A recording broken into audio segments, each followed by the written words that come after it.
ഹരി ഓം ശ്രീ ഗുരുഭ്യോ നമഃ. ഓം ശ്രീ ഗണേശായ നമഃ.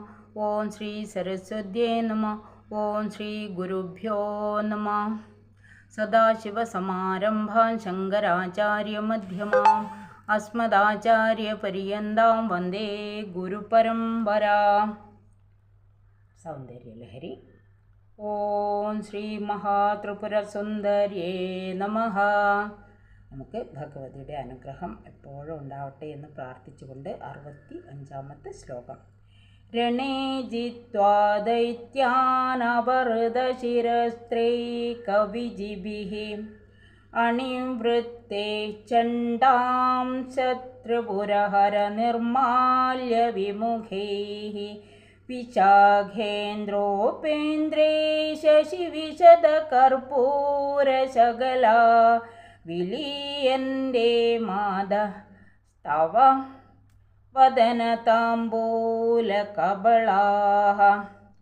ഹേ മാതാ, അല്ലയോ മാതാവേ, രണേ യുദ്ധത്തിൽ ദൈത്യാൻ താരകാസുരൻ തുടങ്ങിയ അസുരന്മാരെ ജിത്വ ജയിച്ചിട്ട് നിവൃത്തി തിരിച്ചു വന്നിരിക്കുന്നവരും അപഹൃത ശിരസ്ത്രൈ അഴിച്ചെടുത്ത ശിരോവേഷ്ടാനത്തോട് തലപ്പാവോട് കൂടിയവരും കവചിഭിഹി ചട്ട ധരിച്ചിരിക്കുന്നവരും, അതായത് യുദ്ധത്തിന് പോയാൽ മാർച്ചട്ടയൊക്കെ ഉണ്ടാവും, തലപ്പാവൊക്കെ ഉണ്ടാവും. അത് നമുക്ക് ദേവിയെ രാജാക്കന്മാരെയൊക്കെ കാണാൻ പോകുമ്പോൾ തലപ്പാവ് ഊരിയിട്ട് വേണം അവരെ നമസ്കരിക്കാൻ. അത് ചട്ട ധരിച്ചിരിക്കുന്നവരും ചണ്ഡാംശ ത്രിപുരഹര നിർമാല്യ വിമുഖേ ചണ്ഡേശ്വരന്മാർ എന്ന പാർഷദൻ്റെ അവകാശമായ ശിവനിർമാല്യത്തിൽ താൽപ്പര്യമില്ലാത്തവരുമായ വിശാഖേന്ദ്രോപേന്ദ്രൈ സുബ്രഹ്മണ്യൻ, ദേവേന്ദ്രൻ, മഹാവിഷ്ണു എന്നീ ദേവന്മാരാൽ ശശിവദന കർപ്പൂര ശകലാഹ ചന്ദ്രനെ പോലെ ശുഭ്രവർണ്ണങ്ങളായ കർപ്പൂരത്തരികളോട് കൂടിയ അമ്മയുടെ നിന്തിരുവടിയുടെ വദന താമ്പൂലകബള, അതായത് വദനത്തിലെ താമ്പൂലം വെറ്റില മുറുക്കിയിട്ടുണ്ട് അമ്മ.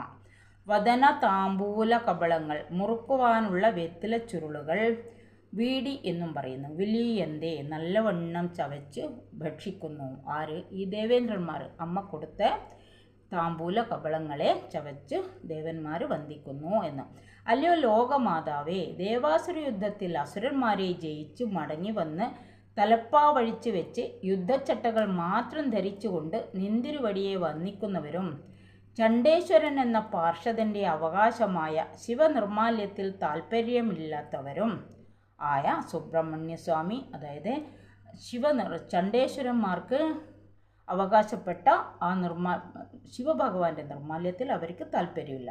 ദേവിയെ വന്ദിക്കാനാണ്, ദേവിയുടെ നിർമാല്യത്തിലാണ് അവർക്ക് താല്പര്യം. അങ്ങനെയുള്ള സുബ്രഹ്മണ്യസ്വാമി, ദേവേന്ദ്രൻ, മഹാവിഷ്ണു എന്നീ ദേവശ്രേഷ്ഠന്മാർ നിന്തിരുവടിയുടെ ചന്ദ്രനിർമ്മലങ്ങളായ കർപ്പൂരത്തരികളോട് കൂടിയവയും, അതായത് പ്രസാദിച്ച് ഭഗവതി ദാനം ചെയ്യുന്നു.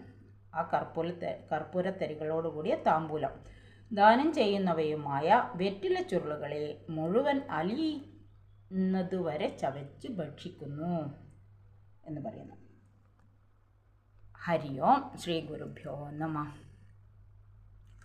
കായേന വാചാ മനസേന്ദ്രിയർവ്യാം ബുദ്ധ്യാത്മനാ വാം പ്രകൃതേ സ്വഭാവാൻ കരോമി യദ്യ സകലം പരസ്മൈ നാരായണായേതി സമർപ്പയാമി. ശ്രീമന്നാരായണായേതി സമർപ്പയാമി. ശ്രീ മഹാദേവ്യേതി സമർപ്പയാമി. സർവത്ര ദേവീ നാമസങ്കീർത്തനം. ശ്രീ മഹാദേവ്യേ നമഃ. നമുക്കെല്ലാവർക്കും ഭഗവതിയുടെ അനുഗ്രഹം ഉണ്ടാവണേ എന്ന് പ്രാർത്ഥിച്ചുകൊണ്ട് ഓം ശ്രീ മഹാത്രിപുരസുന്ദര്യേ നമഃ. ഹരി ഓം ശ്രീ ഗുരുഭ്യോ നമഃ. ഹരി ഓം.